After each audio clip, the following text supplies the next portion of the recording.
Have you ever pitched your startup to an investor and the product was great, you had good traction, you had a lovely pitch deck, you had every single thing that was needed or necessary for you to for all intents and purposes, get that investment.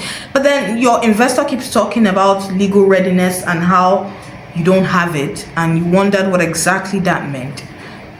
Well, this is what they meant, and in this video I'm going to show you why most startups are not ready for pre-seed funding just yet, and how exactly they can clean up their operations to get ready for pre-seed funding, so that when you apply to that investor or when you apply for that fund, you will do so with confidence. Hey guys, I'm Noah Grace, a corporate and tech lawyer, passionate about helping startups and founders just like yourself start, scale, and grow their startups to the zenith. And to do that, especially the part about scaling, you need to understand legal readiness and how to clean up your legal operations so that you can grow to the zenith that you have envisioned in your mind. As a corporate and tech lawyer, I work closely with a lot of startups in various niches, and most of them have fundraised or are planning to fundraise. And these secrets that I'm sharing with you now are things that I have learned from my years of practice. So let's start from the very beginning. What is pre-seed funding? Well, that is actually the first set or the first external fund that will come into your company, whether through an angel investor, whether through a loan, whether through family, friends, whomever. It is assumed that before now, or before you've gotten to the stage of pre-seed funding, you have largely been bootstrapping the company. Now, there might have been other ways that you've gotten funds, but again, it is the assumption that you have been bootstrapping. And when you get to pre-seed, this is the first injection of external funds into your company. But what many founders don't really realize at this pre-seed stage is that investors are, while they are investing largely in the idea and in the people behind the idea, they are also looking at the legal structures behind the idea. Because if your vehicle, if your structure is weak, then how are you going to get your product? How are you going to get your team to where you want them to be? And so when a startup at this stage is lacking basic legal structures, it is a huge red flag to investors. And so throughout this video, I'm going to walk you through why it happens and how you can avoid that happening to you and be more prepared, legally prepared to raise funds this year. Legal readiness encompasses several things, like, is your company properly registered? Are all the agreements and contracts needed in your data room actually there? Do you have appropriate contracts with vendors, your employees, third-party service providers, etc.? Do you have all those? Are your intellectual properties properly registered and utilized? Are they belonging to the right people? Or is a developer that worked with you 10 years ago still having the intellectual properties to the code that is running your entire operation? Questions like that. But let's not jump the horse. Let's put them one after the other. So let's look at incorporation. It's cleaner, even you can tell that it's cleaner if you run a startup and you actually have a registered corporate entity, rather than when you're just doing it just like that and you're winging it and you don't have a registered entity. Investors will take you way more seriously if there is the proper registered entity behind whatever product you're building. Because this not only gives you a formal face before investors, it also gives you it also establishes formal governance and ownership structures. That way, you know exactly who owns what, exactly who has control of what, and exactly who runs the operations of the business. For many startups, their intellectual property is their most valuable asset, rightly so, because these are creations of your mind, right? And if you do not appropriately or correctly protect them, then you can just as easily lose them. For instance, your source code, do you have it protected under copyright? Whatever innovative hardware you've created, do you have it properly protected under patents and designs? Whatever secret or confidential information that gives your company a competitive edge in the market, do you have it under lock and key, told to people who need to know it? Or is it any single person that comes in and walks into the company is privy to that information? Your brand identifiers, the things that allow consumers to identify you as you, whether that is in your name, in your logo, in the colors that you use, whatever it is? Do you have them protected under trade secrets?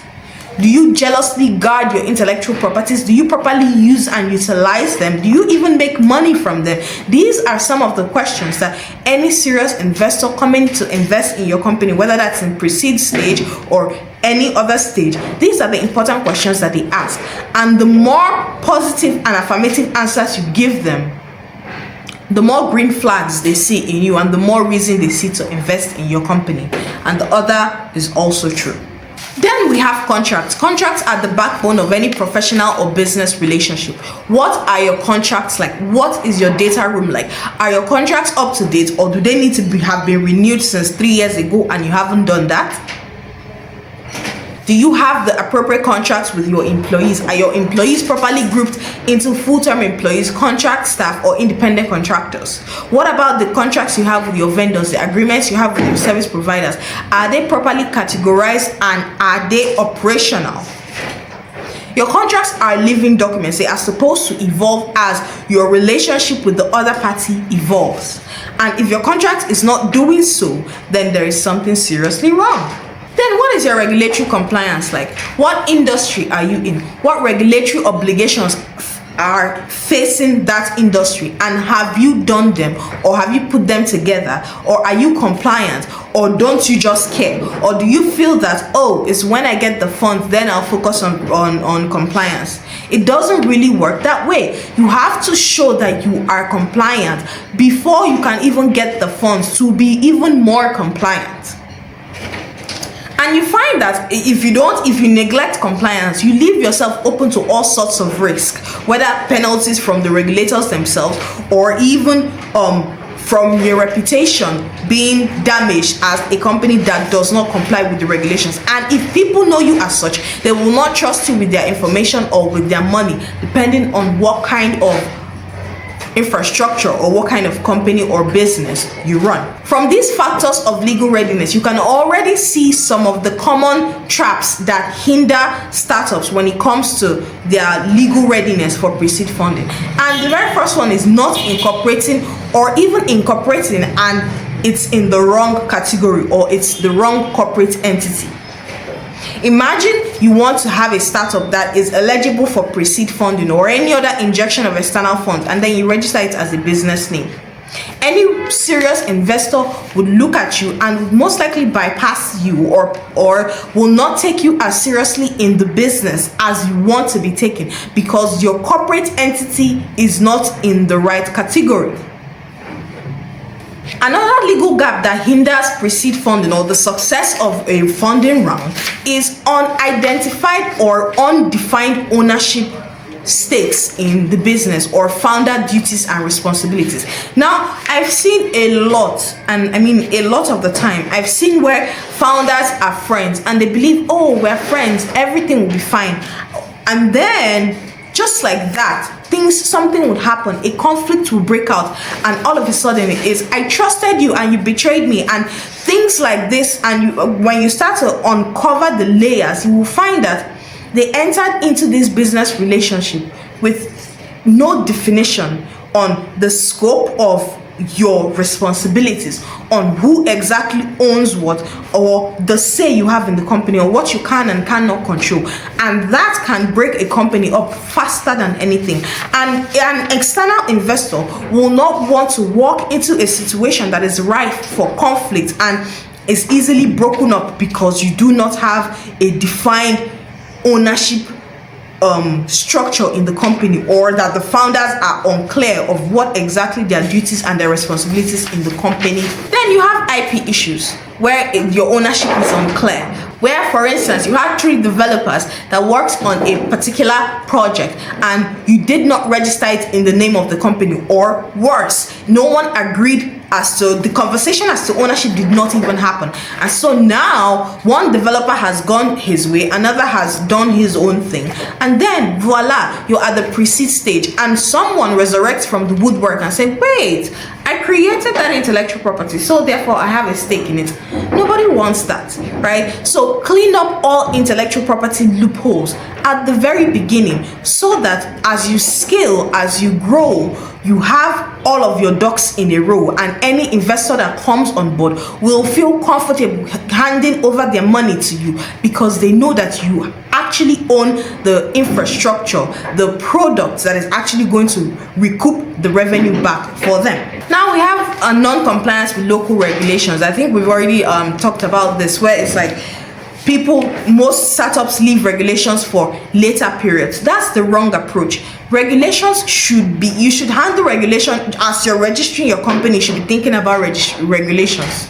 As you're going to CSC to register your company, thinking about what you want your company to be called and all that. You should already have at the back of your mind your regulatory obligations. As you are thinking of what you want your technology product to be, and you're mapping out all the many features you want this amazing product to have, you should be thinking about the regulatory obligations that help that product do exactly what you want it to do. Because if you don't cover the regulatory side, then that product will not be able to function, or at least not be able to function at the scale that you want it to function at. Or imagine when you don't register for your taxes, or you don't appropriately handle the data that you have in your care. These are all part of regulatory obligations that you as a startup have. And if you don't handle them well, then your startup is heading in the very wrong direction. When you have missing or weak contracts, when you have engagements with third parties, whether that's your employees or external third parties, and you don't have proper engagements or engaging contracts or agreements with them, if you don't even have it with them, how do you expect an investor to trust you with his money, and to trust that when they give you paperwork, you will, number one, read it and understand it very well before you go ahead to sign? Because if you cannot do it in-house, what makes you think you'll be able to do it then with them? They might probably give you a paperwork and you won't even read it, you will just sign it like that. And that's a very wrong approach. Another common legal gap that hinders funding, external funding, and we're dealing with preseed now, is poor corporate governance. When you don't have the appropriate governance structures and documentation processes in your company, that can stall a lot of your operations. For example, who decides what? Who is in charge of making financial decisions or management decisions or even day-to-day operational decisions? How are those decisions arrived at? Do you have a meeting first? Does one person have the unilateral ability to do such? If you guys are two, what exactly is the scope of one founder against the other? What can he do in the absence of the other founder? What can this one do? Right? If money comes in, how is money managed? If if you cannot manage it when it's just you and your co-founder and maybe your team of maybe 10 or less, how are you going to be able to manage it when an external investor comes in? And they're not going to come in just by themselves. They probably have a company that comes in with them. So if you can't manage it with your team of 15 or less, how are you going to manage it when a pre-seed investor comes in? Whether it's an angel investor, an institution, whatever it is, how are you going to manage it when they come in? Now, these legal gaps lead to severe, different degrees of severity really, but they lead to consequences. When you don't take care of the legal operations or the legal aspect of your business, it can cost you some things. And some of those things include, number one, it can cost you delayed funding rounds. If a pre-seed, or if an investor comes in now, you are the pre-seed funding stage, and an investor comes in and it sees that, wait a second, your contracts are not up to date. You don't have adequate contracts with your staff. Your intellectual property ownership is very vague. You don't know who owns what. Or worse, you don't even, the founders, the responsibilities between the founders, the ownership stakes in the company itself is undefined. It can either quench or delay that funding round indefinitely sometimes. And nobody wants that, especially when you've gone far. You've scouted the investor, the investor or group of investors have shown interest, only for you to be stopped at this seemingly to you maybe minute gap, and then the investor pulls out. You're just at the finish line and then the investor pulls out. Nobody wants that. Nobody likes that.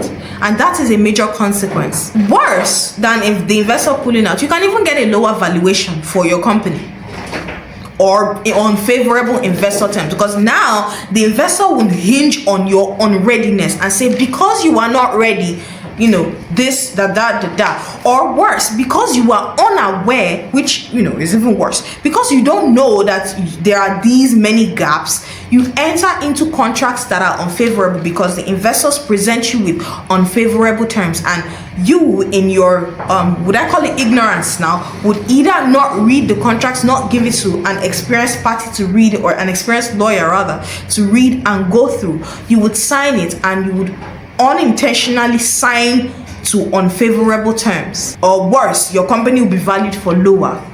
These are consequences that affect people's livelihood, and it's not wise for you to gamble with them. Even if it's your livelihood, it's not wise for you to gamble with them or with it. There's also increased risk of future legal disputes, because now if you don't have your compliance requirements up to date, then you could face regulatory penalties in the future after that investor has probably invested. Maybe that was a loophole that was missed, and then the investor has invested. The investor can turn around and say, wait, this was fraudulent misrepresentation. He relied on what you said and he was misled. And that's a future legal dispute, and nobody wants that, especially at the preseed level. Nobody wants that, because you still have more funding rounds to go through if that's the track you want to go through. There's also the risk of reputational damage, because once something like this goes out into the public, your reputation as a startup is damaged, really, and oftentimes it might be difficult to get back to where you were. So it's better to not even attempt it than to attempt it, to fail horribly, have your reputation be damaged, and then not be able to recoup or recover from that. So as you can clearly see, the consequences of not being legally ready for your funding round, or for your, the pre-seed stage, or whatever it is, the consequences of not being legally ready for that is much more severe and much bigger than mere paperwork. Again, people's livelihoods are in your hands, so you might as well treat it with the seriousness or with the importance that it deserves. So now that you understand what exactly the legal gaps that can hinder your funding, or even the consequences of not having these or not being legally ready is, how exactly can you prepare yourself? Now you're saying, okay, well, Norma, I understand, you've told me the consequences and you've broken it down in this way, but how exactly can I prepare myself? Well, it's very simple, actually. Take those legal gaps and convert them into the positives. So whatever was a legal gap, do it. Let me give you an instance. Number one, register your company properly. You see, it was a mistake. It was a legal gap that companies were not properly registered. Well, for you to avoid having that legal gap, well, then register your company, and not merely register it, register it in the appropriate category. Protect your intellectual property. Have clear, defined ownership for your intellectual property. Ensure regulatory compliance, whether that is tax, data protection, your sector-specific regulatory requirement. Make sure that you comply with each and every one of them. It signals that, number one, you are aware of the goings on in your industry. Number two, you are serious with your business. And if you're serious with your business, the investor that you invite in will also be serious with your business. Formalize all relationships, aka have contracts with your employees, with your partners, with the founders themselves, with every single person that has a stake in your company, whether that is as a third-party service provider or investor, partner, whatever it is. Have good and up-to-date contracts with them that has all the necessary clauses in it. And prepare yourself for investor due diligence, because it will in fact happen. So you need to be prepared for it. Have your data room up to date. Keep all of your documentation properly categorized and organized. Have your finances arranged and properly audited.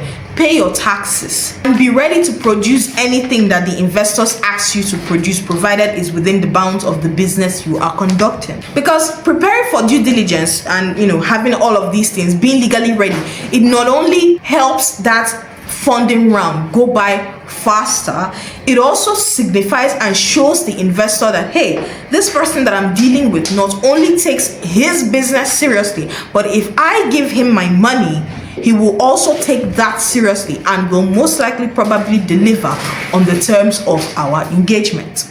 So yeah, it's a pretty simple video today, guys. And even though it's called preseed funding, which is like early money, that doesn't mean the investors are not paying very close attention to your business, because oftentimes how you start, if uncorrected, is how you will continue, and no investor wants to put their money into a sinking ship. So as a startup, please do very well to take legal readiness serious in your business and be legally ready and prepared for investor due diligence, should that be the track you want to go on in 2026 and beyond. So guys, that brings us to the end of today's video. If you found this video helpful, please hit the like button below and subscribe to this channel so that this video can be shared to many more amazing people such as yourself. I will see you later. Bye.